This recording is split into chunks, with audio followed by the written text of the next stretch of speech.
ReZero has a lot of interesting titles when it comes to certain characters. A few examples are the best magic users for a certain type of magic. Felix has the title of Blue as he is the best water mana user in Lagunica. Someone like Julius, who is one of the Knights of Lagunica, has the nickname of the Finest Knight. And someone like Reinhard is known as the Master Swordsman or Sword Saint.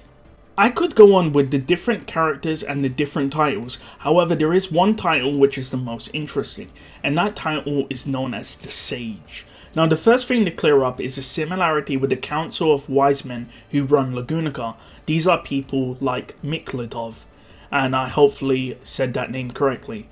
Whilst they are referred to as sages in the light novel, in Japanese they are described with a different kanji than the actual sage flugel is described as, and you can see a small excerpt above which was translated by Ice from Witchcult Translations.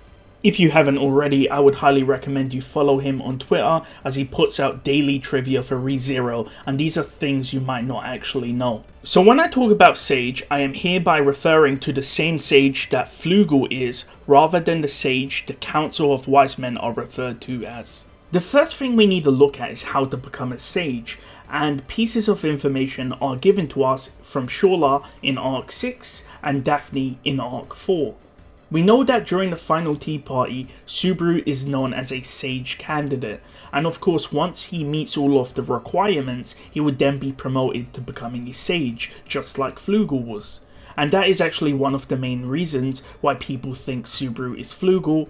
Subaru will fulfill the qualifications to become a sage, he'll then travel back in time and use Flugel as an alias 400 years in the past. So what must you do in order to become a sage candidate? After all, this is the starting pedestal to become a sage. There are actually a lot of interpretations. Some believe that you need to be able to possess a witch factor. After all, we know Flugel had the sloth witch factor when he died, and we know that Subaru also has multiple witch factors, so he would fulfill that requirement.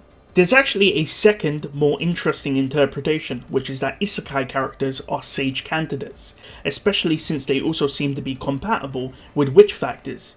I actually made a video called ReZero Isekai Characters that I recommend you watch if you want to know more information on the isekai characters in ReZero. Keep in mind that if Al was Pride, which is the common theory for Aldebaran, this would make him a sage candidate. And we know that Flugel was an isekai character and he was a sage, and Subaru is a sage candidate, so everything does seem to line up if being an isekai character was an actual factor in becoming a sage candidate. However, Tappei has actually released an interesting piece of information regarding how to become a sage candidate, and you can see the tweet which is translated by Ice above. In this tweet, one of the factors Tappei identifies which you need to become a sage is to be able to attend the witch's tea party. Now the first thing I want to clear up is that to become a sage you must meet multiple factors, not just one. So being able to attend the witch's tea party is one aspect of becoming a sage, and that's the reason why Subaru is still a sage candidate. He's attended a tea party, he's not a sage yet, he still needs to do more things, and we don't know what the other factors are. Also keep in mind, Tappei said that you merely need the qualifications to attend a tea party. That means that as long as you meet the qualifications and you hold them, you don't actually have to attend one. You just merely need to meet the standards. Secondly, this information doesn't contradict any information given to us by Echidna in Volume 10 during the first tea party. This information can be seen on screen now.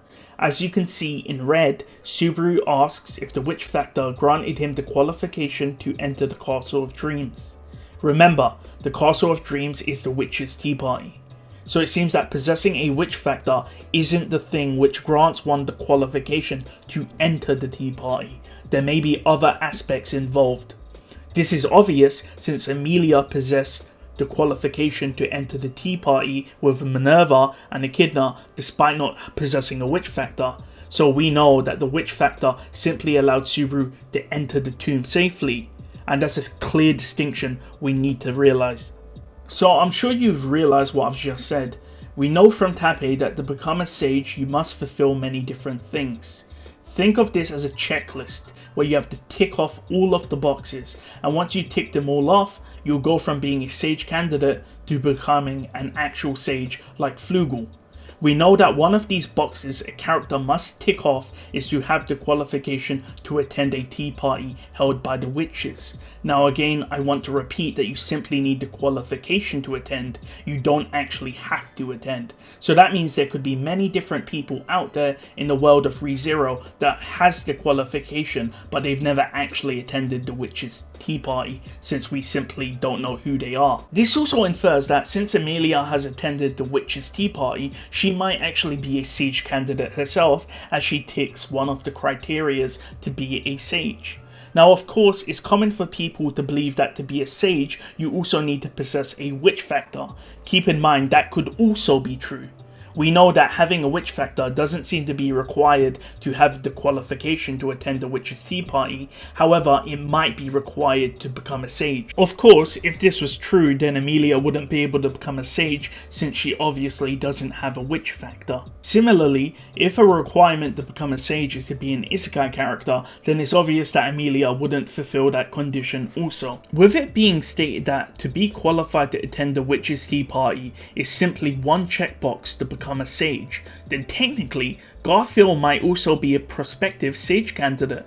Remember, Garfiel is actually an apostle of greed, which according to Ryuzu means that he must have ingested a part of Echidna's body. If we refer to Subaru's example, he drank Echidna's body fluids. And by the way, I'm going to quickly plug another video, and if you want to know what Echidna's body fluids actually are, I have made a video discussing it on screen, and you could see a link to that video right now. But going back to what I was saying, if we go on with that train of logic, it's obvious that Garfiel must have had an encounter with Echidna, as he did challenge the trial and was subsequently made an apostle of greed. So he must have the qualifications to attend the witch's tea party, and therefore putting him on the starting pedestal of being a prospective sage candidate. Apart from these characters or other old apostles of greed, I can't imagine if there are any other people that we know of that can attend the witch's tea party. But as shown in the thumbnail, I believe that there could be up to 3 prospective sage candidates in the series going by Tappei's tweets: Subaru, Emilia, and Garfiel. And by going how Tappei loves to use red herrings to throw us, the readers and watchers, off balance, I wouldn't be surprised if someone like Emilia turns out to become the great sage rather than Subaru. That would actually be interesting to see, assuming she meets the other criteria to become a sage, which we have no information on what they actually are. Either way, this was a quick video on sage candidates and prospective sage candidates. If you enjoyed this video and want more rezero content, feel free to like and subscribe, as it helps my small channel out. Let me know your opinion on the requirements to be a sage down below in the comment section, and I'll see you guys next time.